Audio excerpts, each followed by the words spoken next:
everybody, I'm Dave Karger here at the Entertainment Weekly and People Video Studio at the 2022 Toronto International Film Festival, and I'm going to call it, I'm here with the 5 funniest people from the cast of Bros. Thank you. Thank you. Credit given. Basically, it's the entire LGBTQ museum board, except for Billy Eichner sitting with me right now. I have to say, your scenes in the movie are some of my favorites. Obviously, they're everyone's favorites because they're all over the trailer for the movie, too. What's the first thing that comes to your mind, T.S., when you think back to filming those really great kind of boardroom scenes? The first thing that comes to my mind is all the stuff that didn't make the cut. I mean, we did and said some things in that room that it could have a movie of its own. We are all different, but yet the same. And I am really honored to be, a part of this group of people because even though I've known Ms. Lawrence for a very long time, I got a chance to meet her character and also to see how close to the character that she is. And, Eve here and Dot and Jim, these are all professional people. Not to say you weren't professional, because you're professional. But like these were such professional people that made me quote unquote step my pussy up in my acting situation here. Like they put it on. Really? Oh, yeah. It was a great mantra going as we shot. Let's all remember. It's been stolen from me time and time again, but that's neither here nor there. Ms. Lawrence, what was it like, this kind of added pressure, if you will, of having the writer of the screenplay, the co-writer, I should say, Billy, in the scenes with you? Was he kind of like, you didn't say that quite right, how I wrote it? No, it wasn't that it was that I was more so concerned about him trying to juggle both, trying to direct and be talent at the same time, which he did so very well. What I appreciated is that Billy trusted us. He trusted us and our knowledge about our history, and he allowed us to interject some of that in the scenes. And so I think when you put all that together, it was the best fusion of what we did in that room. And Eve, it's funny because division within the LGBTQ plus community is a real thing, but you guys make us laugh at it. Do you think that's a good way to kind of draw attention to it and hopefully change some hearts and minds even within our community? Yeah, absolutely. I think taking the piss out of stuff is kind of the best way to deal with it. There's kind of nothing you can't laugh at. Mm-hmm. Okay, so Dot, who would you say of the group here is most like the character that they play, and who is the most different from? Oh my God, I think all of them are a fraction. I mean, they always say you never play too far from who you are on some roles, but I think that it's so funny because I think we all had a splash of ourselves in that, every one of us, and that was probably one of the funnest shoots I've ever had because it was like we spent a total of like a month in shooting this out in New Jersey, and it's that familiarity of each one of us and getting to know the people, and then also too to see like their characters come to life because we had hung out and did some rehearsals, and then we went and shoot and or to shoot, and it was like I've known these people my whole life. They're like, it's like that family, that chosen family. And it's talk about a community coming together. And like what you asked Eve, and it's like everybody was supportive of everybody. It wasn't a pissing contest, everybody was supportive of everybody. And like I said, I think we all played close to home. Yeah. I had such a different experience. I felt like... You were there? Yeah, thank you. That's exactly what I want to point out. But it was true. We sat in a circle. Whenever you sit in a circle, you're in for a fun time because you will be there for the entire time shooting together as they move all the way around that circle. So good 3 days together. Yes. After that, it was awful. Yeah. What? It was pretty much a wash. Yeah. I mean, I'm sure all of you have had experiences on a set of some sort where you're either the only LGBTQ plus person or one of two. And in this movie, it was so important to Billy and the filmmakers to have an all LGBTQ plus cast except for Deborah Messing. Yeah. Who the hell is Deborah Messing? You know what?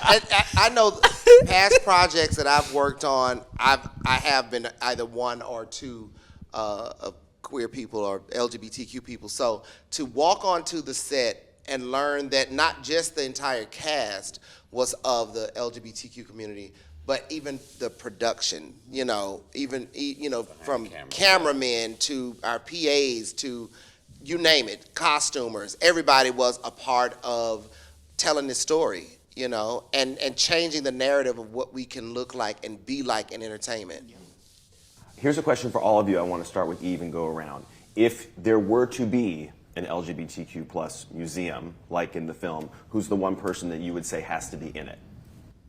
Has to be in it. Yeah, like given a room or given a tribute. In their own room. If only I could think of a person or two, somebody who had gotten crossed over into mainstream and perhaps was on like a hit album by like an artist that is influential and monumental. Right. Think about it, and you can come back to me. I'll think about it. Maybe we'll circle around. How about the rest of the couch? Oh, I could definitely see myself in there somewhere. It's no tea, no shade.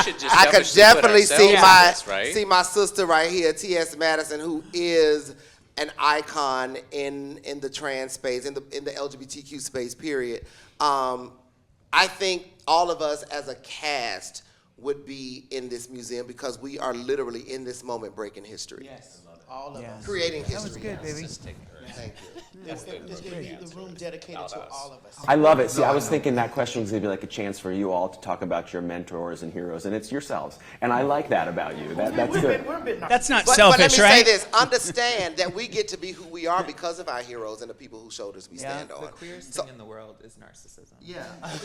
I don't get to be here if it hadn't been for a Sylvester, or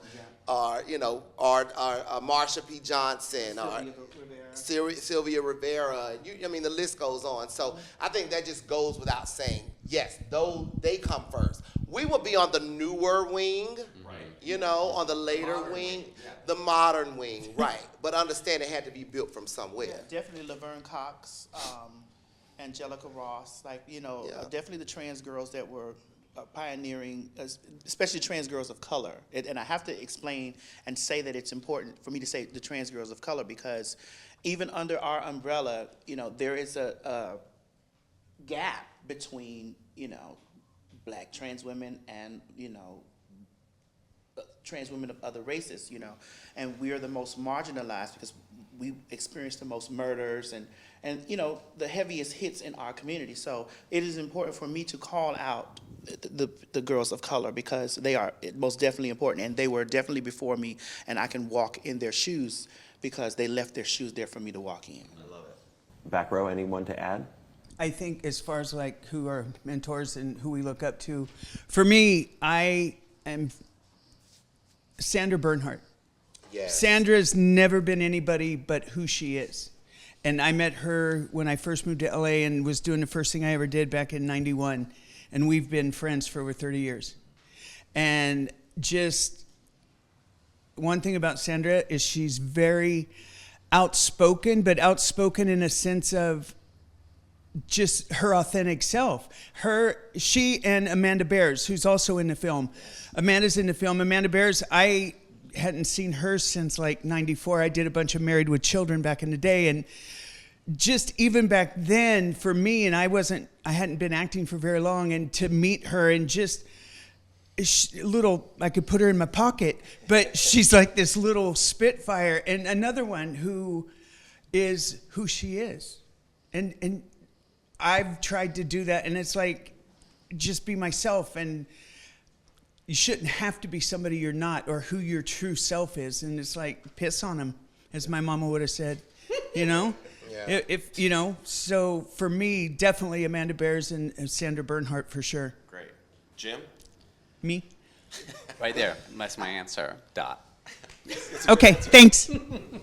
Jim, since we have you and this is an Entertainment Weekly interview, Dan Harmon has said there is a script for a community film that has been outlined and pitched. How much do you know about the plot line and what's going on? You've said as much as I do. You do know, and I'm sorry. It's true. But that news is great. Yeah, I mean, we have heard that we are seeing that finish line of the prophecy or whatever the hashtag is coming true. So, I mean, But yes, as far as like actual plot, nothing. Okay, something to look forward to. Yes, I'm sure we go back to the school. Okay. There you Heard go. it here first. They go back to the school. It's great to see all of you. Have a wonderful premiere of Bros tonight. See Bros. It's hilarious. See, bro. Have a See great bros, time. honey. Thank you. Thanks so much. Thank you so much. Take all your hoes to see bros.